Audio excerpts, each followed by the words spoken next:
Hi, I'm Kenneth WAJDA, and welcome to another one of my photography talks. I'm a professional photographer here in Colorado, and I like to bring small ideas to the camera and share them with you. And today I'd like to talk to you about working as an assignment photographer and being on assignment and having to work where things aren't exactly all perfect. In fact, they might be a little sloppy. In fact, I would say I prefer my photojournalism a little sloppy. And what I mean by that is a lot of people would like to pose things. A lot of times I'd be photographing the governor of New Jersey giving she was reading to school children in a local school. And they would send me over, and the first thing they would say is, do you want to get a photo with all of them? And I'm like, no, I want to get her reading to the kids. And then I would shoot from an angle, if this is the governor, over her shoulder so I could see all the kids, from my point of view, in the foreground, or I'm sorry, in the background behind her, so I could see who she's reading to. And people would say, well, so-and-so may not be in that shot. And I'm like, that's okay, because the news doesn't have to be, and the story doesn't have to be perfect. Everybody doesn't have to be in it. My job isn't to communicate who all was there. My job is to communicate what it felt like and to share the story of what that was like. And so for me, if somebody is, not in the perfect position, I try to use that because to me it telegraphs there's some truth to this. There's been some controversy lately with Steve McCurry and some of his photographs and how perfect they are. Sometimes when you see perfection, that's when you start to question, is it real? And I remember having to shoot a simple, they called them grip and grins, or that's what they would call award ceremonies at the newspaper.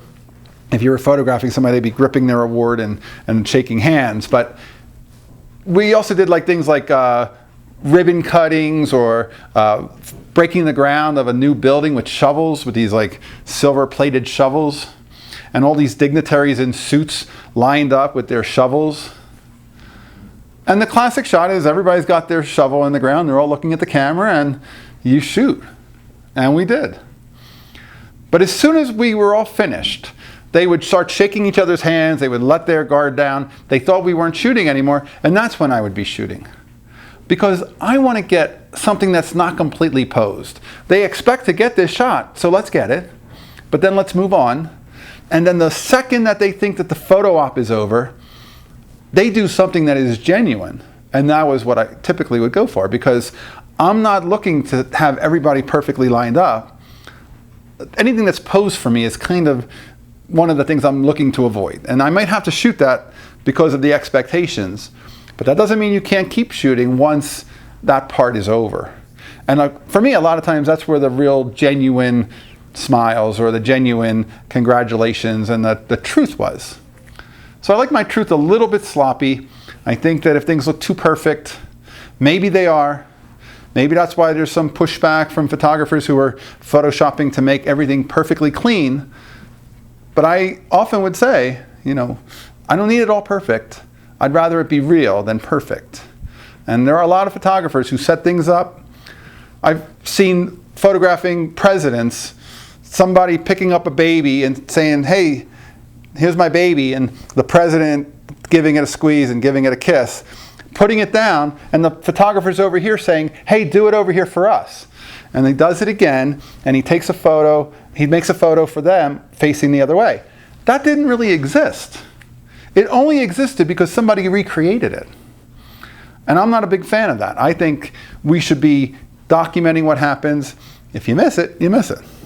So, truth is first. In photojournalism, don't want it all so perfect.